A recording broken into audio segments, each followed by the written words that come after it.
In this video, I'd like to review some properties of the linear elastic boundary value problem.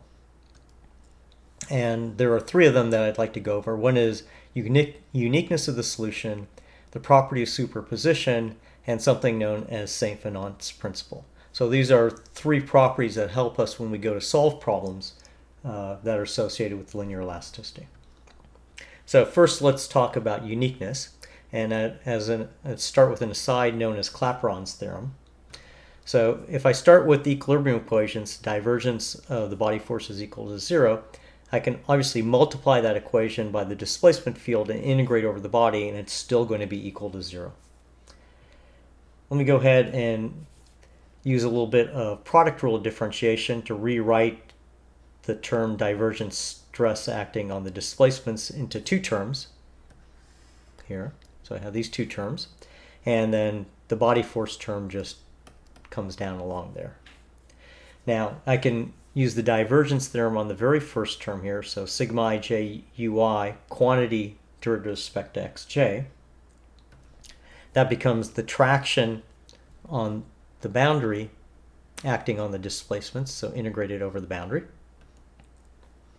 And then I can take the body force term, put it over here, and I will go ahead and take the stress acting on the displacement gradient, and I'm going to write it as follows. So I'll have the stress here, Cij KL epsilon KL, and I have ui comma j, and I'm going to rewrite that as epsilon ij. And I can write it as epsilon ij because the stress itself is symmetric. So this expression here is known as Clapeyron's theorem. It says that the traction dotted with the displacements integrated over the boundary plus the body force dotted with the displacements integrated over the body is equal to this term here, which is twice the elastic stored energy in the body. So I guess let's write that as psi there. Okay, so that's Clapeyron's theorem. So that's just an aside, and it always holds true for elastic boundary value problems.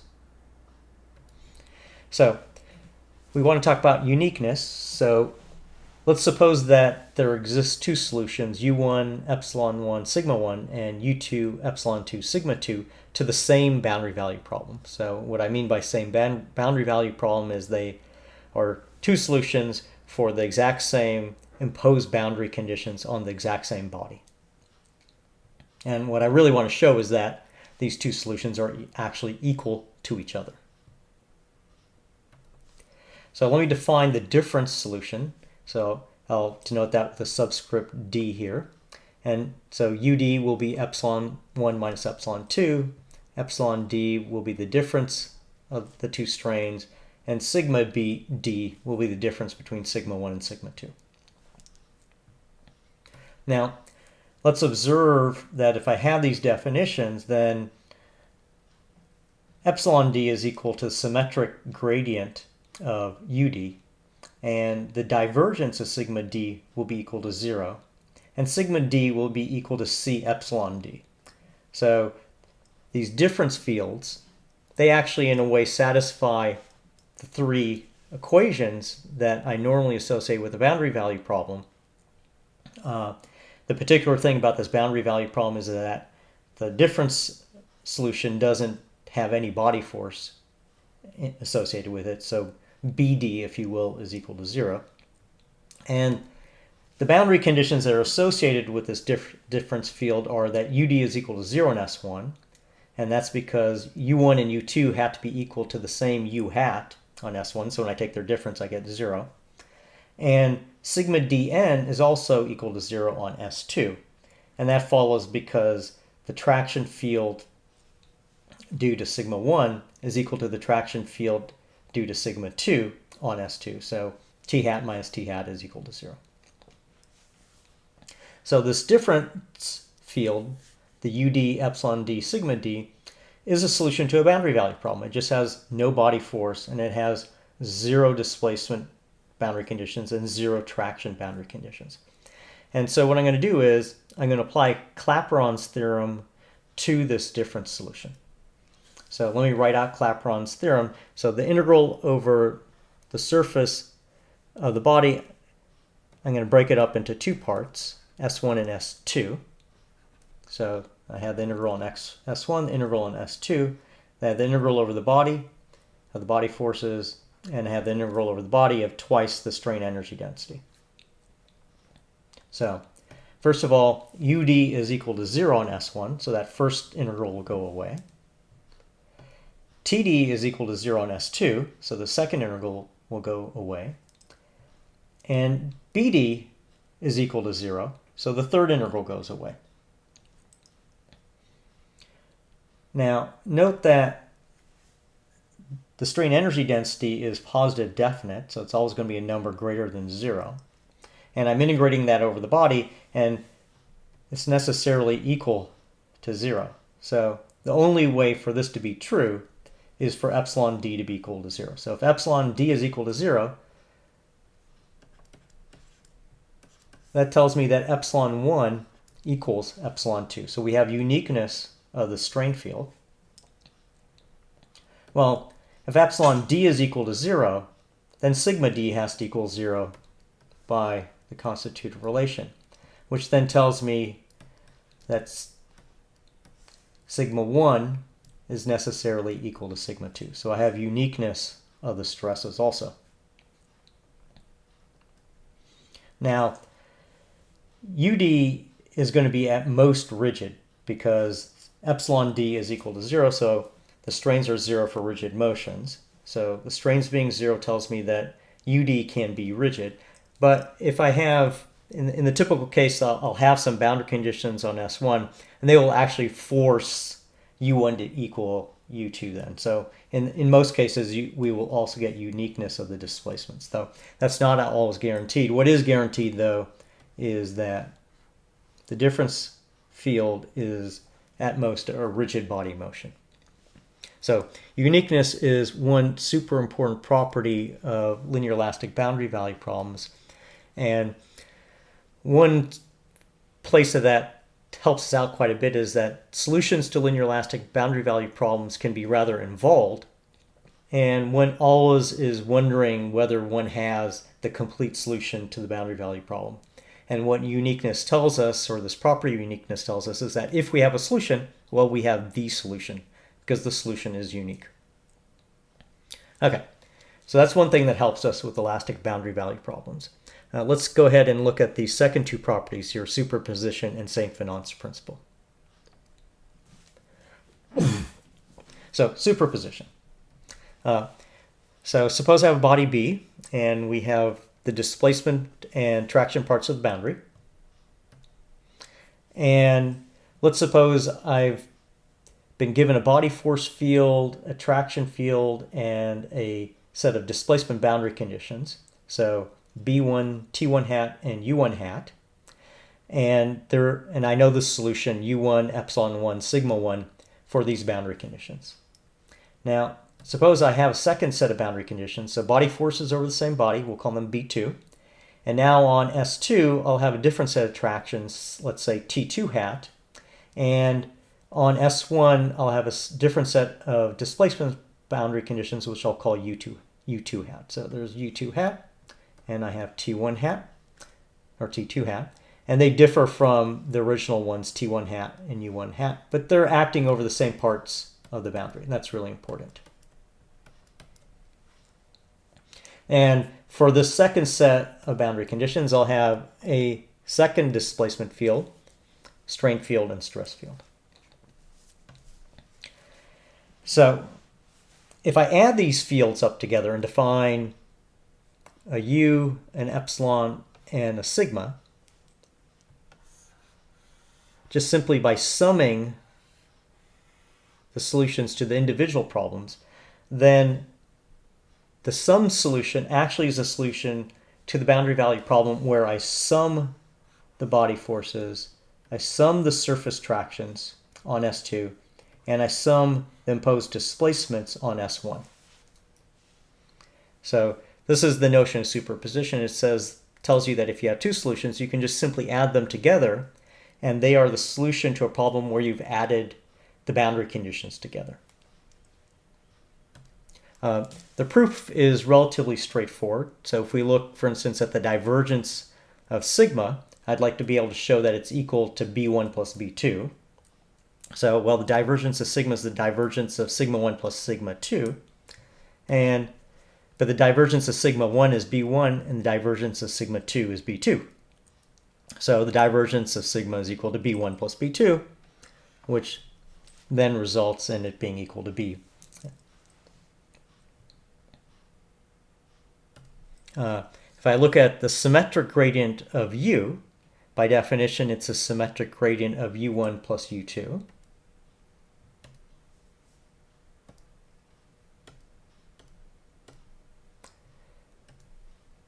And the symmetric gradient of u1 is epsilon 1. And the symmetric gradient of u2 is epsilon 2.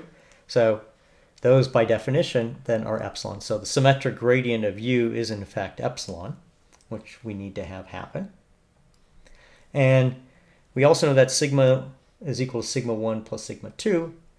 But sigma 1 is c epsilon 1, and sigma 2 is c epsilon 2. So I end up with, I can factor out the c, and I end up with sigma is equal to c epsilon. So that's the constitutive relationship. We have the kinematic relationship, and we have the equilibrium equation.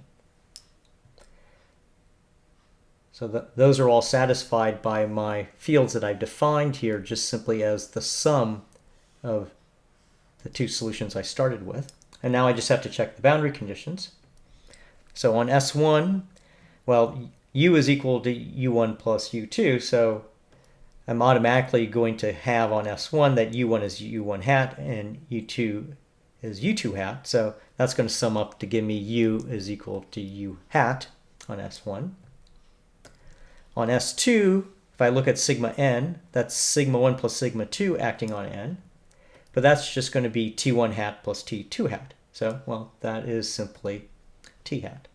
So what we have then here is that what I've shown is that if I sum two sets of solutions, that the sum of those solutions will satisfy the equilibrium equation, the kinematic equation, and the constitutive equation, along with the sum of the boundary conditions on S1 and S2.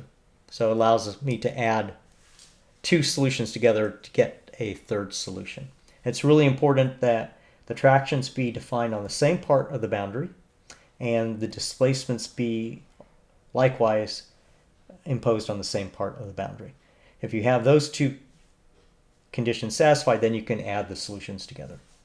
So superposition is helpful in solving elastic boundary value problems because if you have two solutions, you can add them together and you can compose simple solutions into making solutions for more complex problems.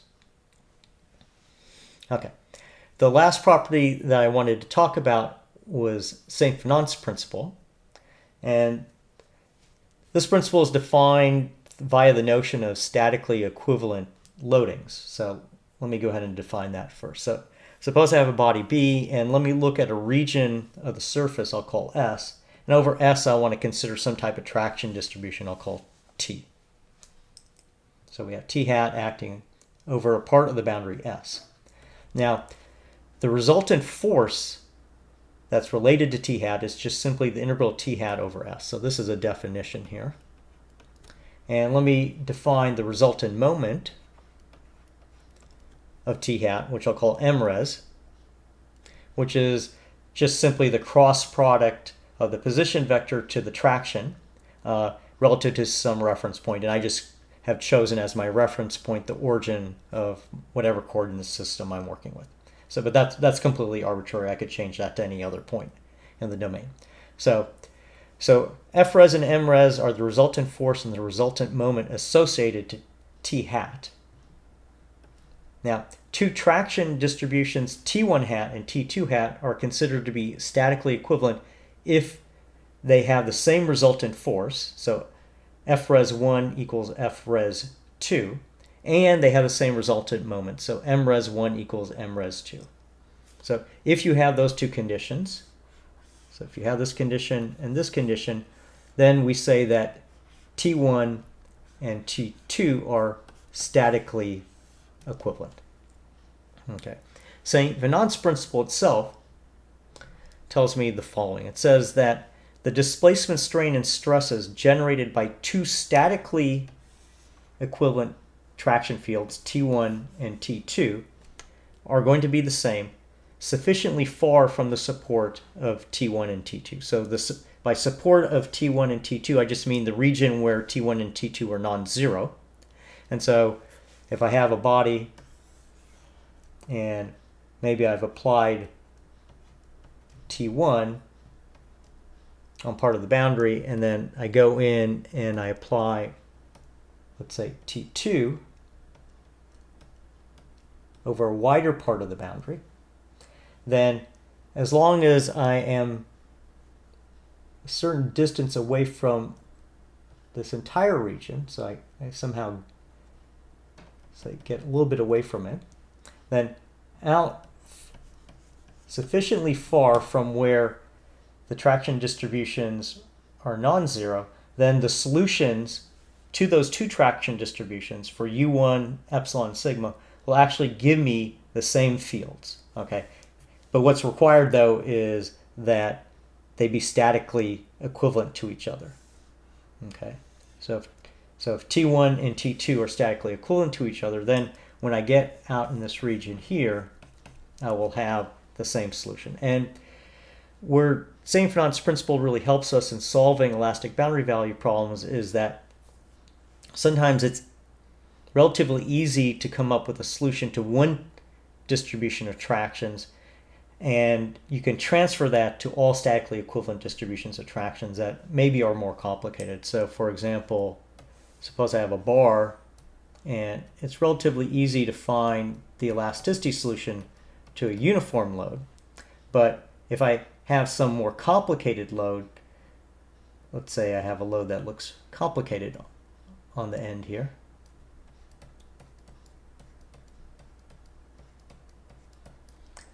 so I have a lot of spatial variation, say in the x2 direction for my load. It's going to be really hard to find the exact elasticity solution to that load, whereas to this uniform distribution, it's pretty easy to find the solution. Now, if I have a uniform distribution that has the same resultant force and resultant moment as my complicated one, as long as I stay away from the end of the bar, in other words, all the way out in this region of the bar, I'm going to find out that I can use the solution to the simple case to compute the solution to the more complicated loading case. Now, in the region close to where I've applied the load, so close to the support of the tractions, the solutions will differ from each other. But the difference between those solutions in general decays to zero exponentially fast as I move away from the support of the traction distributions. So St. Venant's principle helps us come to solutions to problems where it may not be super easy to figure out the solutions to the problem.